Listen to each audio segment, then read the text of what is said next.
bunda-bunda, apa kabarnya? Semoga senantiasa sehat selalu ya, dan pastinya harus tetap semangat di kala pandemi mendatang ini. Nah, bunda-bunda, senang sekali saya Zahra Masid dapat menjumpai bunda-bunda di rumah yang pasti di program kesayangan kita, apalagi kalau bukan persembahan untuk bunda, bunda cerdas keluarga bahagia yang pastinya hanya di Mata Millennials Indonesia TV, matanya Indonesia.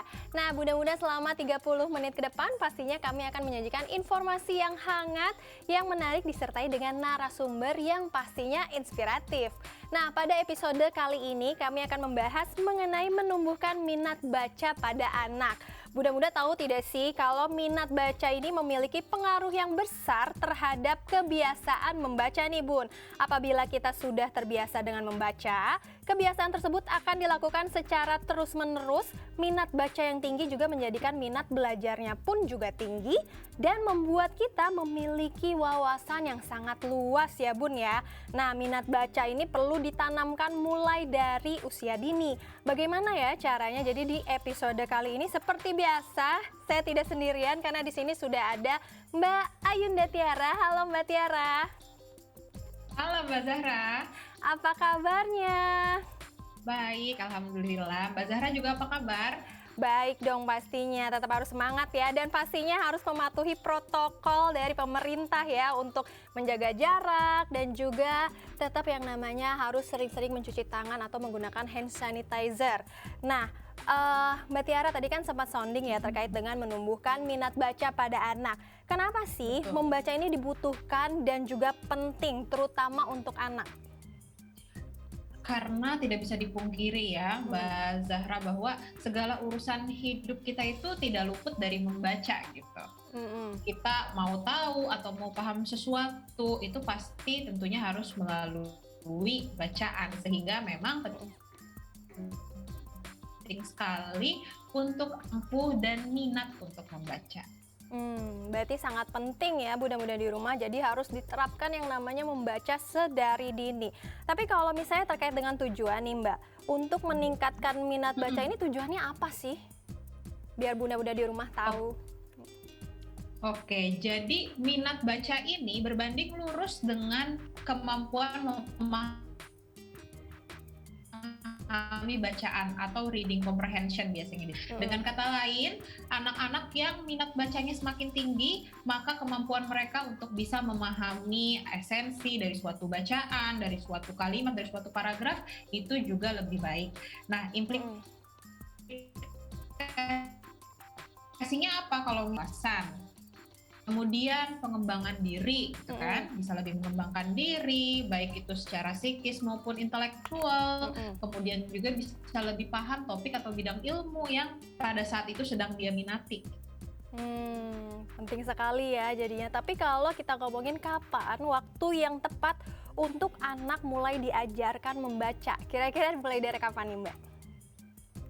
Sejak dini, bahkan sejak anak baru lahir gitu, sudah mulai bisa kita ajarkan untuk membaca. Tapi maksudnya bukan berarti membaca yang harus sudah bisa langsung baca satu kata gitu, bukan kayak gitu ya Mbak ya. Tapi maksudnya memupuk bahwa ada suatu kegiatan nih, suatu aktivitas namanya membaca, yaitu membuka buku, kemudian melihat tulisan, melihat gambar, itu sudah bisa dimulai dari anak masih bayi. Berarti kalau misalnya bunda-bunda di rumah baru melahirkan itu sebenarnya sudah diperkenalkan ya untuk membaca atau mendengarkan suatu bacaan dari para orang tua nih Bun, karena ini efeknya sangat besar sekali ya Mbak Tiara. Tapi kalau misalnya mulai dari mana orang tua itu mengajak anak untuk gemar membaca? Apakah misal tadi mulai mendengarkan dongeng gitu, atau dari membelikan buku bacaan cerita? Bisa ketika anak masih kecil gitu, bener kata Mbak Zahra tadi, jadi kita bisa sambil membacakan dia buku atau sambil membantu kita pegangin buku di depan dia nih. Kalau bayinya udah bisa buka mata, udah melek gitu, buku-buku yang ada gambar-gambar berwarna-warni gitu, yang menarik gitu. Terus kita juga bisa nih menjadikan kegiatan membaca buku ini sama menyenangkannya dengan kegiatan bermain. Jadi kalau misalnya dia baca itu Mm-mm.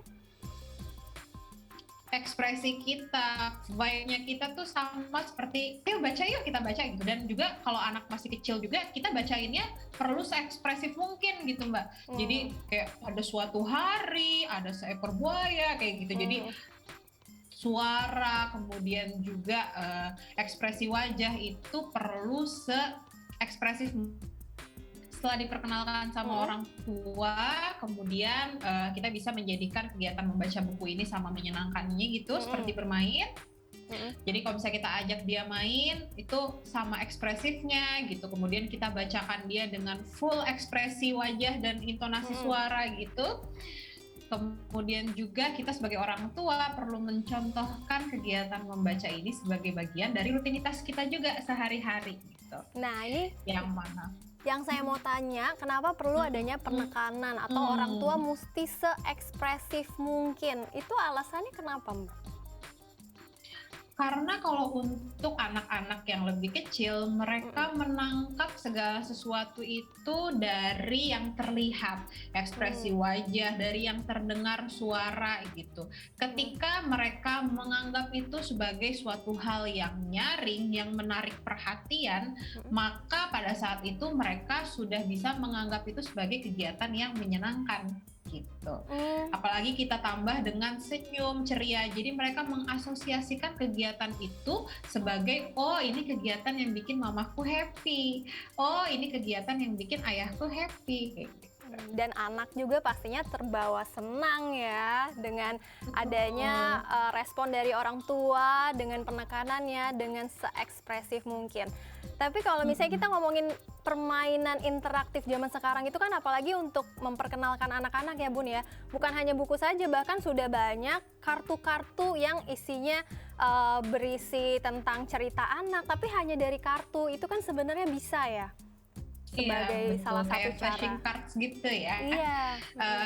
Kalau iya betul. Kalau flashing cards itu biasanya kartu-kartu yang ada gambar, misalnya gambar buah-buahan gitu atau gambar animal gitu. Itu bisa juga untuk memperkaya kosakata anak gitu.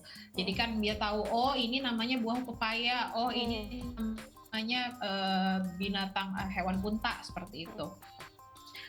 Tapi mungkin kalau misalnya flashcard itu kan tadi untuk menambah kosakata, tapi ketika kita buku gitu, buku itu kan ada ceritanya, ada alurnya gitu. Nah, ketika anak terbiasa untuk oh dia tahu cerita itu ada alurnya gitu, itu juga bisa membantu proses berpikirnya. Gitu. Jadi proses berpikirnya nanti ke depannya jadi lebih runut, jadi nggak loncat-loncat, gitu. Lebih sistematis. Iya, dan juga memperbanyak kosakata dan bahkan anak jadi bisa lebih cepat untuk bisa berbicara ya kalau misalnya dari kecil sudah diajarkan atau dikenalkan untuk membaca. Tapi kalau kita ngomongin metode pengajaran yang perlu diketahui oleh orang tua dan juga bunda-bunda di rumah ini seperti apa ya dan apa saja bisa disebutkan tidak? Metode pengajaran untuk anak membaca gitu ya. Kalau dari anak-anak masih kecil itu dari sedini mungkin yang paling pertama itu adalah kemampuan pra-membaca. Kemampuan pra-membaca ini apa? Yaitu dengan mengenali bentuk-bentuk gitu. Misalnya bentuk lingkaran, segitiga, segi empat itu menjadi bekal yang sangat penting karena ketika mereka kemudian belajar melihat huruf gitu, mereka akan lebih mudah kalau sudah mengasosiasikan dengan bentuk tersebut. Misalnya, oh huruf A itu segitiga, tapi di tengahnya ada garisnya. Gitu. Huruf O itu yang bentuknya circle gitu. Makanya rata-rata anak-anak biasanya lebih mudah untuk mempelajari huruf-huruf yang bentuknya basic gitu, seperti I, O gitu. A, W kayak gitu. Nah setelah dia sudah tahu, misalnya sudah paham tentang bentuk-bentuk, kemudian anaknya sepertinya sudah lebih hafal huruf-huruf, kita perkenalkan dengan ajarkan bunyi gitu, bunyi atau fonik. Jadi kalau sekarang itu seringnya anak-anak diajarkan bukan A, B, C, D, E, tapi A, kemudian B, jadi bunyi dari huruf tersebut. Kemudian C, D, E gitu. Nah, dari berbagai penelitian mengajarkan anak membaca dengan fonik itu bisa lebih mudah bagi anak menggabungkan berbagai huruf kemudian menjadikan itu suatu kata gitu. Jadi lebih bisa membaca gitu. Nah, terkait dengan metode pengajaran ini perlu banget diketahui oleh para orang tua di rumah dan sangat penting sekali. Tapi jangan kemana-mana, tetap di Persembahan untuk Bunda.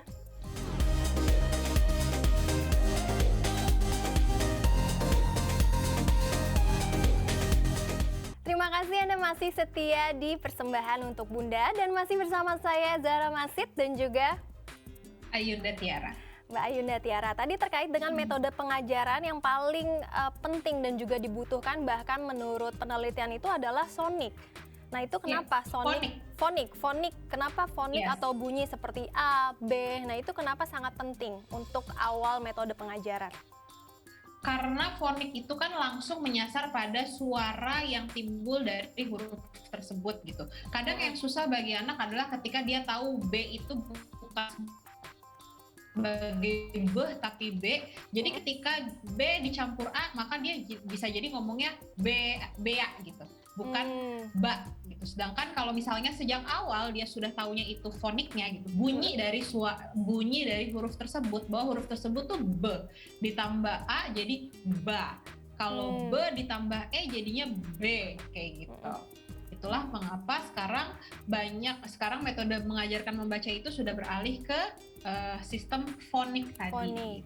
Nah, kan kalau kita ngomong metode pengajaran membaca pada anak ini kan ada beberapa list ya, misalnya khususnya dari pertama mungkin pengejaan dari eja tersebut, alfabet. Kemudian dari pengejaan suku kata, misalnya seperti ayah, ibu, ataupun juga dari segi kalimat, per satu kalimat.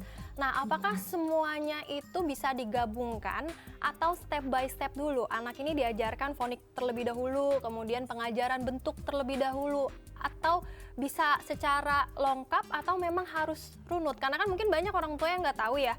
Mungkin bunda-bunda di rumah juga asal langsung dikasih bentuk, kemudian kata, kemudian langsung kalimat gitu. Sedangkan proses penangkapan anak ini berbeda-beda. Betul sekali, karena proses penangkapan anak berbeda-beda, jadi memang perlu diajarkan secara tahap per tahap. Misalnya yang pertama tadi pengenalan bentuk, akan lebih baik kalau anak sudah hafal dulu segala macam bentuk. Biasanya anak-anak usia 2-3 tahun tuh mereka udah bisa hafal gitu. Kalau ada bentuk, ada circle, kotak, segitiga gitu. Ketika mereka sudah bisa paham semua jenis bentuk, baru kemudian tadi naik ke pengenalan huruf gitu. Misalnya A, B, C, D gitu, seperti itu. Baru setelah anak kemudian sudah hafal semua huruf, cara taunya gimana? Kalau kita kasih huruf random dia udah bisa menyebutkan dengan benar gitu. Baru kemudian kita coba gabungkan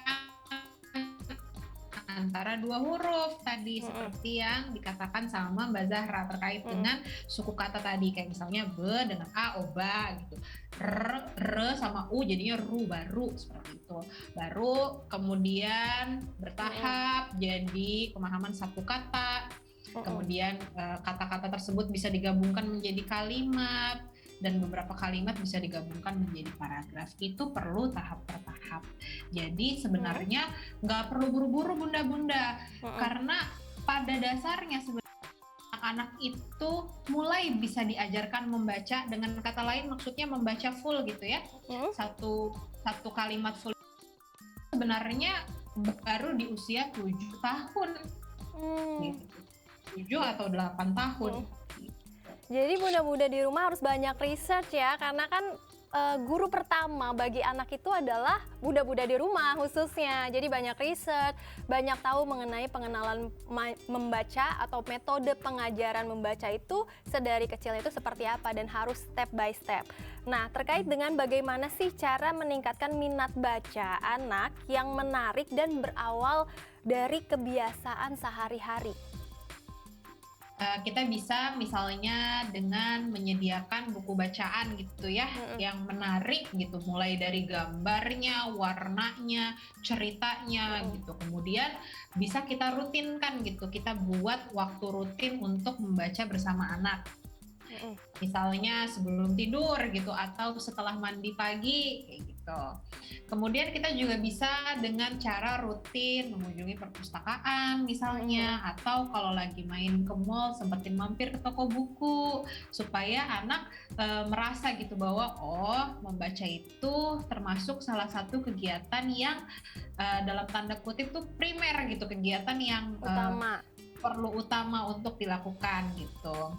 Kemudian yang pasti kita juga sebagai orang tua perlu untuk memberikan contoh gitu kalau membaca itu memang menyenangkan dan bagian dari rutinitas gitu. Yang ini mungkin memang masih menjadi PR ya untuk bunda-bunda, termasuk juga untuk saya sendiri gitu, untuk bisa menjadikan buku sebagai bagian dari rutinitas. Kemudian juga kita istilahnya memperlakukan buku itu sebagai sumber informasi gitu. Jadi kalau misalnya anak habis nonton sesuatu terus dia ada pertanyaan, Bu, kok planet Pluto misalnya ukurannya kecil gitu. Coba kita cari yuk di buku gitu. Atau kita cari sama-sama misalnya di artikel-artikel atau bahan bacaan gitu yang mungkin bisa menjawab gitu. Jadi mereka juga akhirnya tahu, punya rasa bahwa ketika dia butuh sesuatu informasi perlu mencari bahan bacaan yang bisa menjawab. Iya, atau bahkan mungkin bunda-bunda di rumah bisa membelikan buku yang paling disukain mungkin sama anak. Apalagi misalnya sekarang, kalau zaman dulu mungkin ada majalah Bobo kali ya. Iya. Zaman dulu ada majalah Bobo. Mungkin kalau sekarang karena banyak sekali produksi majalah anak kecil juga mungkin bunda-bunda di rumah bisa beli. Dan ketika tahu anak itu sukanya apa, itu kan bisa secara adiktif. Maksudnya membeli dan sebagai pengajaran untuk anak. Kalau kita ngomongin anak-anak ini kan sebenarnya mudah bosan ya. Apalagi zaman sekarang gitu, anak-anak tuh banyak sekali keinginan. Gimana sih cara orang tua agar anak ini tidak bosan membaca? Apalagi tadi kan yang seperti Mbak Tiara bilang ya, harus menjadikan buku itu sebagai kebutuhan utama dan juga primer gitu. Oke, kalau untuk anak-anak yang lebih kecil gitu ya, biasanya kan yang gak gampang bosan tuh anak-anak yang lebih kecil gitu. Caranya dengan ekspresif pada saat kita membacakan cerita gitu. Jadi semakin ekspresif tuh akan bisa jadi semakin menyenangkan gitu.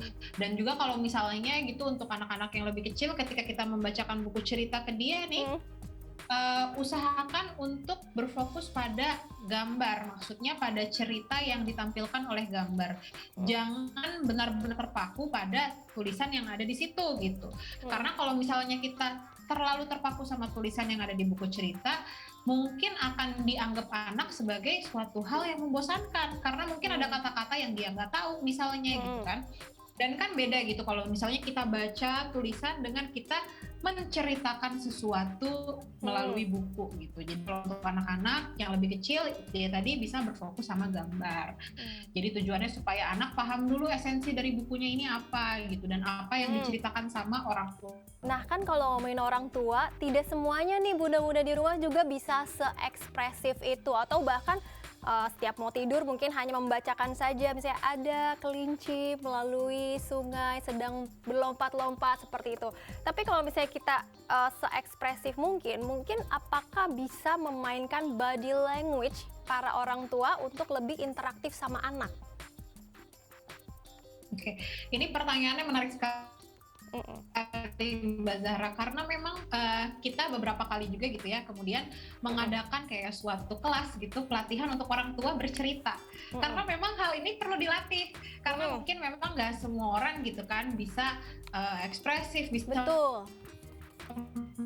mengeluarkan suara lantang gitu, sehingga memang hal tersebut tuh perlu dilatih. Yang penting orang tua menyadari dulu pentingnya misalnya bersikap ekspresif di depan anak, membacakan buku, nanti kemudian bisa misalnya sambil dilatih bareng bersama dengan pasangan gitu, atau nantinya atau misalnya rajin di depan anak, mungkin nanti lama-lama juga jadi jadi lebih terbiasa gitu untuk untuk apa ya namanya, untuk bisa ekspresif.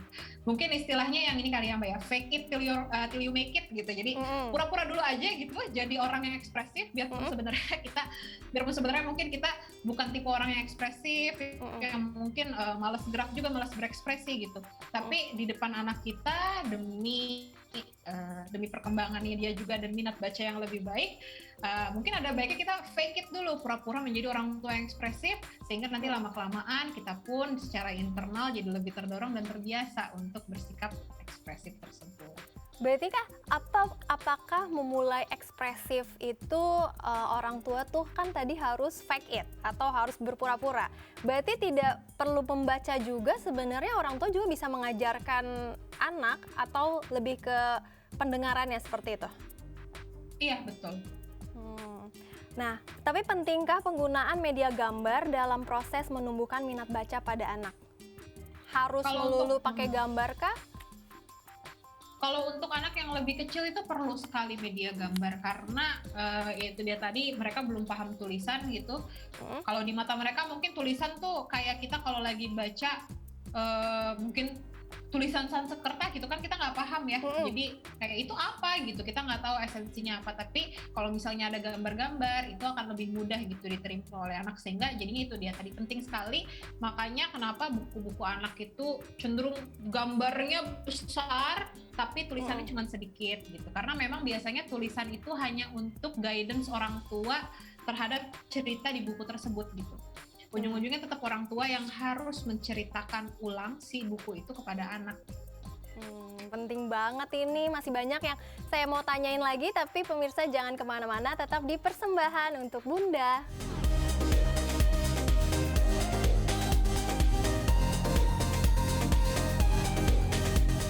Terima kasih Bunda-Bunda masih menyaksikan Persembahan untuk Bunda, dan masih bersama saya Zahra Masid dan juga Ayunda Tiara. Iya, Mbak Tiara, apakah setiap fase atau umur anak ini cara menumbuhkan minat bacanya itu berbeda-beda? Dan kalau misalnya berbeda-beda, contohnya gimana sih? Oke, betul bahwa pendekatannya mungkin berbeda ya secara usia. Jadi kan kita udah banyak ya bicara tentang yang anak usia dini gitu, misalnya rutin baca buku dengan gestur tadi, ekspresi yang heboh gitu. Sedangkan kalau untuk anak usia sekolah misalnya, pendekatannya itu bisa kita bawa lebih ke, oke, kalau kamu mau tahu sesuatu, kita sama-sama cari yuk di buku bacaan gitu. Jadi mungkin tadi yang sudah dibahas juga sebelumnya, bahwa kita menjadikan, menyikapi bahwa si buku ini adalah tadi sumber informasi gitu, sehingga dia juga paham. Mungkin nggak selalu buku juga gitu, tapi bisa juga misalnya video-video informatif gitu, atau artikel-artikel di internet yang memang berasal dari sumber yang kredibel gitu. Sedangkan misalnya untuk anak usia remaja, ya remaja kan biasanya sudah lebih mandiri gitu ya untuk menentukan apa nih yang mau dia baca gitu. Paling memang kalau untuk remaja tugas kita cukup dengan memantau gitu, kemudian juga mengencourage anak gitu, mendorong anak misalnya untuk sharing gitu tentang apa yang dia baca gitu. Kita juga misalnya bisa sharing tentang apa yang dia baca. Nah, tapi tentunya untuk mencapai tahap tadi gitu ya, bisa saling enak sharing, membacakan, sharing tentang buku yang kita baca gitu dengan anak remaja kita, tentu pemupukan komunikasinya harus sedari dini. Dan yang pasti kalau untuk yang remaja ataupun menjelang dewasa, bunda-bunda juga harus mensupport nih apa buku yang ingin dibaca oleh anak, dan semuanya misalnya yang kesukaan anak ya harus disupport, dibelikan gitu. Kalau kita ngomongin kapan waktu yang tepat untuk membaca bersama anak, mungkin bunda-bunda di sini belum tahu ya, kira-kira bisa pagi kah atau siang atau semua waktu tuh sama aja, Mbak? Sebenarnya belum ada penelitian yang menyatakan bahwa misalnya malam lebih oke, pagi lebih oke gitu, sebenarnya belum ada. Tapi kalau misalnya akan lebih baik ketika baca buku itu pas lagi udah nggak ada distraksi, misalnya kitanya juga udah nggak terdistraksi dengan kerjaan, anak juga udah nggak terdistraksi lagi dengan aktivitas sehari-harinya. Makanya seringkali kegiatan membaca itu dirutinkan di malam hari, karena biasanya malam hari ini kan anak udah capek nih, energinya udah banyak udah banyak terbuang gitu Terkuras. kan dalam sehari itu terkuras ya. Kemudian dia juga misalnya udah mandi, udah siap tidur gitu. Sehingga lebih memungkinkan untuk kegiatan yang low apa ya istilahnya low energy gitu. Seperti membaca buku itu kan bukan kayak main bola kan. Sedangkan membaca buku itu kita perlu duduk, diam, baca gitu. Jadi match gitu sama level energinya dia gitu, karena dia seharian udah capek, udah low energy, kita masukkan kegiatan low energy seperti membaca buku gitu. Dan bahkan bisa lebih masuk ya atau lebih fokus terhadap suatu bacaan tersebut ya Mbak ya. Betul, karena itu dia tadi level energinya match. Mbak, sekarang kan udah zaman digitalisasi, udah zaman modern, udah banyak gadget ataupun laptop, dan bahkan mungkin di rumah mudah-mudahan semuanya serba elektronik gitu. Apakah ada perbedaan dalam minat baca anak saat anak membaca buku secara langsung dengan menggunakan gadget atau handphone? Oke. Kalau terkait minat baca sebenarnya tidak ada perbedaan yang signifikan gitu. Ketika anak sudah memiliki minat baca yang tinggi, dia akan oke untuk baca di buku, oke juga untuk baca di tab. Tapi ada yang menariknya nih Mbak Zahra, bahwa beberapa penelitian ini menemukan kalau kemampuan memahami bacaan gitu tadi ya, yang reading comprehension tadi, mengerti seseorang sedang membaca di buku fisik gitu dibandingkan di buku digital gitu. Kenapa? Karena tidak bisa dipungkiri gitu ya, kalau misalnya kita membaca menggunakan gadget akan ada banyak distraksi, baik itu misalnya notifikasi gitu kan, kemudian bisa jadi tangannya gatel gitu ya, jadi nggak fokus baca, kemudian malah buka yang lain. Betul, visual fatigue juga, kelelahan secara visual karena kan ada sinar layar dan sinar radiasi dan sebagainya gitu. Dan juga yang menariknya adalah ketika kita membaca secara digital itu ada false belief gitu. Jadi otak kita tuh keliru gitu berpikir bahwa kita tuh sudah paham gitu mengenai suatu bacaan. Kenapa? Karena kalau misalnya kita baca di gadget, kalau misalnya kita lagi pakai gadget kan biasanya pergerakannya tuh cepat gitu kan, kayak scrolling gitu kan, kemudian scrolling baca cepet gitu, headline aja udah bisa membuat kita merasa kita paham gitu dengan isi beritanya, padahal belum tentu gitu. Nah, penggunaan digital ini ternyata bisa menghasilkan pemahaman yang keliru di otak gitu, bahwa ketika kita membaca sesuatu tuh kita sudah paham gitu, padahal sebetulnya nantinya ketika kita diminta untuk menceritakan ulang apa yang tadi kita sudah baca, belum tentu kita sepaham itu. Sedangkan kalau misalnya kita baca pakai buku secara fisik gitu, itu tadi kan selain nggak ada distraksi, kemudian juga kita jadi bisa lebih berfokus gitu, baik itu secara visual maupun yang lainnya, sehingga jadinya daya pikir juga, sehingga jadinya pemahaman kita terhadap bacaan tersebut menjadi lebih baik.